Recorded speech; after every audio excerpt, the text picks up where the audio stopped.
Alors, chers Africains, bonjour. C'est la première fois que je fais une vidéo. Bon, c'est vrai qu'on a l'habitude d'entendre ça. C'est parce que de plus en plus, je constate que nous les jeunes, nous qui devions faire la fierté et la force de l'Afrique, nous sommes restés très spectateurs de ce que le monde nous donne. Nous sommes restés très silencieux. Et la question que je me pose deux fois, c'est de savoir à quoi c'est une vie si elle est bafouée, si elle n'est pas respectée. Quelle est la noblesse, quelle est la fierté d'un homme s'il n'a pas sa liberté, sa vraie liberté, parce que la liberté qu'on nous dit ou qu'on nous donne, c'est une liberté restreinte au fils de Grimaldi. Et cette liberté-là ne me sied pas vraiment, et je pense que vous êtes d'avis avec moi. On doit s'arranger à faire des petites vidéos, chacun doit faire des petites vidéos, mais ça ne doit avancer personne, et ça n'avancera rien, on sera au même endroit que nous sommes. Alors, puisque nous avons des dirigeants, ce sont eux qui sont appelés à être les leaders du peuple, et ce sont eux qui doivent nous donner la marche à suivre. Je respecte et vraiment je bénis l'âme et le courage de Thomas Sankara. On peut en citer plusieurs, mais celui-là reste un modèle pour moi et cela n'engage que moi.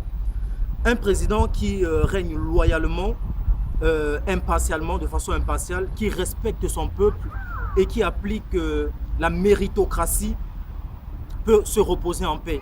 Quand il dort, il peut dormir en paix et faire de beaux rêves. Malheureusement, nous n'en trouvons presque pas chez nous en Afrique. Et ce président qui fait comme ça, il pourra gagner facilement la confiance de son peuple. Et c'est un peuple qui le soutiendra, même lorsque les grandes puissances voudront sa peau. Et je pense au peuple qui soutenait Laurent Gbagbo. Certains ont été blessés, d'autres ont été même tués. Il y en a qui sont morts, mais ces personnes sont mortes de façon loyale, de façon en martyr, avec une raison noble de souveraineté. Et c'est ça la souveraineté. En tant qu'Africain, moi, il y a une chose qui me blesse, c'est juste une parenthèse concernant la situation des Ivoiriens. C'est je suis burkinabé, tu n'es pas burkinabé, je suis ivoirien, tu n'es pas ivoirien. Je pense qu'on devait passer à autre chose et se dire que nous sommes tous africains. Et quand nous sommes ensemble, je pense que nous avons une bonne leçon donnée par certains Européens. Quand ils veulent parler de nous, ils ne parlent pas des Maliens, des Sénégalais, des Gabonais, des Congolais, des Camerounais. Ils parlent d'une seule façon, des Africains.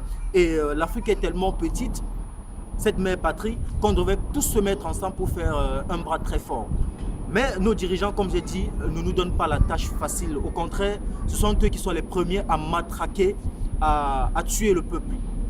Je me demande quel est ce président, quels sont ces présidents qui, au lieu de cajoler ce peuple légitime, c'est un peuple légitime. Chaque peuple doit se dire qu'il est légitime. Il appartient à ce pays et à ce continent et il doit en rester ainsi. Ce n'est pas parce qu'on vous a donné la possibilité de nous diriger que vous allez penser que vous êtes maître du monde et pouvoir décider du sort ou de la vie, l'emprisonnement des personnes. Je pense que c'est une aberration et les présidents doivent commencer à songer à cela, plutôt à se mettre ensemble, soudés, pour pouvoir avoir des idées novatrices, pour pouvoir avoir par exemple une monnaie unique. Ça, on en parle depuis des années. Si quelqu'un fait une manifestation pour se plaindre d'une monnaie, cette personne sera tout simplement mal vue, alors que cette personne fait un truc qui est panafricain, un truc qui est juste selon nous. Mais aujourd'hui, il en reste comme ça, mais c'est déplorable, c'est vraiment déplorable et je me demande où est notre fierté.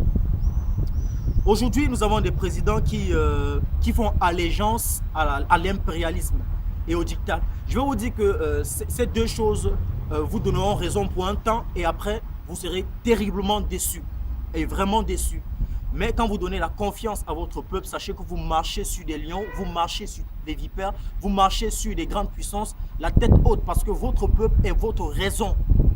Malheureusement, vous n'avez pas compris cela. Aujourd'hui, vous continuez à donner raison. Les belles places sont Il y a une chose qui m'a vraiment sidéré. Lorsque je vois certaines cérémonies chez nous en Afrique, je vois par exemple un préfet est invité lors d'une manifestation et qui a entre parenthèses, voilà, je vais dire ça comme ça, la couleur blanche c'est la couleur du papier, hein. Moi je dis ça comme ça et c'est vrai, la couleur blanche c'est la couleur du papier, feuille de cahier.